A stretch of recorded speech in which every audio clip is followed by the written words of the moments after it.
Okay, I'm not gonna lie, this might have been the weakest episode of Zeztz so far. We open with the team having a barbecue in the dream world. However, that's when 5 enacts Code Somnia, changing everyone's reality to not remembering who Baku is, and even making the nightmares into these weird Photoshop drawings. Essentially connecting everyone's dream to control the narrative, which is why 3 plans on eliminating those with dream learning and Nem. But speaking of Nem, she has effectively become a VTuber to everyone but those with dream learning. And for those wondering why Minami doesn't see her, Minami actually never went through the dream learning process. In fact, she's literally learning it right now in the side special. Either way, Kureha is back and tasked with the mission, eliminate Nem.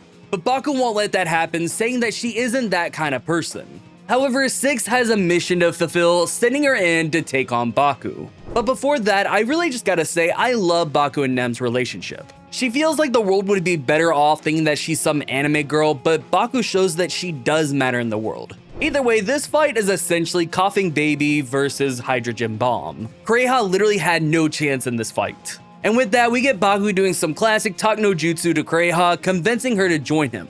However, 3 comes in, kicking her and doing the most brutal execution, taking out Kureha. Now, I do have my issues with this death, especially with Kureha being an actual interesting character, but I kind of figured that one of the lords was gonna die and she's going to leave the biggest impact compared to 5. But speaking of 5, he uses Somnia alongside 3 to make these 2 guys fight to death until Baku hands over his power. Either way, Baku ends up giving up his power and saving the 2. But in return, his premonition is all coming true. However, more than likely, Nox is going to show up.